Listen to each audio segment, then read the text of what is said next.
सर्वदलीय बैठक हुई आपके नहीं, मैंने पूरी बात हमारे भारतीय जनता पार्टी के लोगों के कानों तक नहीं जाती। पता नहीं इनका दिमाग में क्या घुसा रहता है कि पूरी बात नहीं जाती। मैंने ये कहा कि हमारी पार्टी के लोग गए हैं और अगर दूसरी पार्टी के लोग जाते हैं तो कई बार भारतीय जनता पार्टी के लोग पीछे साजिश और षड्यंत्र करते हैं। और मैंने उदाहरण भी दिया था पिछली बार किस तरीके से इन्हीं के लोग मिलकर घोड़ा बनाने का राजनीतिक लाभ और दूसरों को अपमानित करने का काम करते हैं। क्या ये जो कार्टून बना था, भारतीय जनता पार्टी के लोग क्या अपने इस पाप को माफ कर पाएंगे? जो उन्होंने कार्टून बनाया, जो उन्होंने कार्टून अपने वेरीफाइड हैंडल से जारी किया, क्या जो भारतीय जनता पार्टी के लोग पाप किए इस तरह का, जो नफरत फैलाने का पाप अभी भी कर रहे हैं उनके कई हैंडल्स, क्या वो अपने आप को माफ कर पाएंगे? उनके कट्टर समर्थक भी उनको माफ नहीं करेंगे। अजय जी, एक तरफ जो घटना हुई है, घटना के बाद प्रधानमंत्री लगातार बीजेपी का प्रचार कर रहे हैं, भारत जंग जैसे माहौल पैदा करना चाहता है। देखिए, जंग के खिलाफ सभी रहते हैं, वॉर सॉल्यूशन नहीं है जो आपकी नाकामी हुई है। जो सुझाव हमें देने थे हमारी पार्टी ने और पार्टी मीटिंग में दे दिया है। अब सरकार और बीजेपी के लोग इसमें राजनीति न करें। जब देश के प्रधानमंत्री जी ने ये कह दिया कि ठोस कदम उठाएंगे, ठोस कार्रवाई करेंगे, तो भारतीय जनता पार्टी के लोगों को इसमें राजनीति नहीं करनी चाहिए।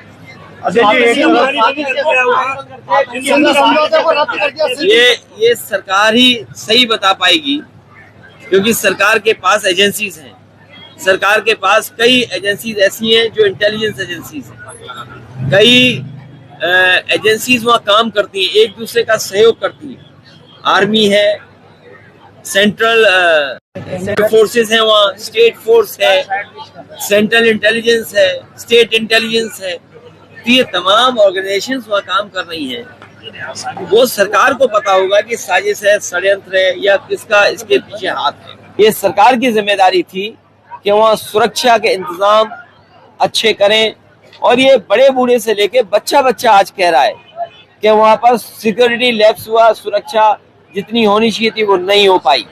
हम लोग उस बच्चे का भी वीडियो देख रहे हैं।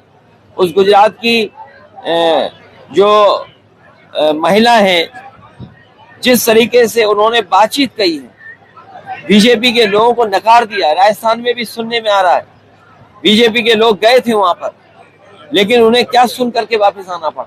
हरियाणा में भी गए, क्या सुन करके आना पड़ा? वो उनका गुस्सा है, न केवल गुस्सा है, वो उनका गुस्सा इसलिए है क्योंकि भारतीय जनता पार्टी हमेशा भरोसा दिलाती रही कि हम टेररिस्ट अटैक नहीं होने देंगे। वीजा रद्द कर दिया है सभी। देखिए, ये कई कदम हैं, कुछ कदम अभी लिया जा सकते हैं, कुछ कदम जो लिए हैं उसके लिए समय लगेगा। मान लीजिए, अगर पानी रोक देंगे, अगर आप पानी रोकेंगे तो पानी एक दिन में नहीं रुकेगा। कोई स्विच नहीं है जो आप ऑफ कर दोगे। ये कोई आप पे इतना इंफ्रास्ट्रक्चर अच्छा नहीं है जो आप तुरंत कर दोगे। उसके लिए समय लगेगा, और जब समय लगेगा तो पाकिस्तान न जाने क्या क्या करेगा। पाकिस्तान जैसा देश जो कमजोर दिखेगा वो कहाँ नहीं जाकर के गिड़गिड़ाएगा, यूएन में जाके गिड़गिड़ाएगा। जो उसके मित्र देश हैं उनके सामने गड़गड़ाएगा। तो ये जो फैसले हैं, ये फैसले तो हुए हैं, लेकिन फैसले इम्प्लीमेंट होने में अभी समय लगेगा। इसीलिए सभी दल और सभी देश के लोग भारतीय जनता पार्टी के साथ हैं, क्योंकि सरकार में वो लोग हैं।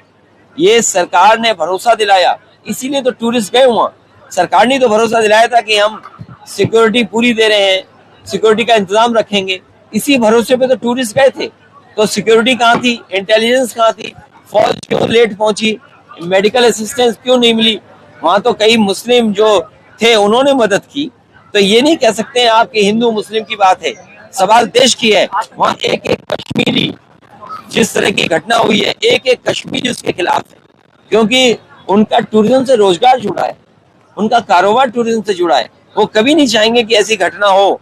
वहाँ के लोगों ने विरोध किया है अपने अपने स्तर पर। इस आतंकवाद का, इस टेररिस्ट अटैक का उन्होंने विरोध किया है। कश्मीर का एक एक नागरिक विरोध कर रहा है।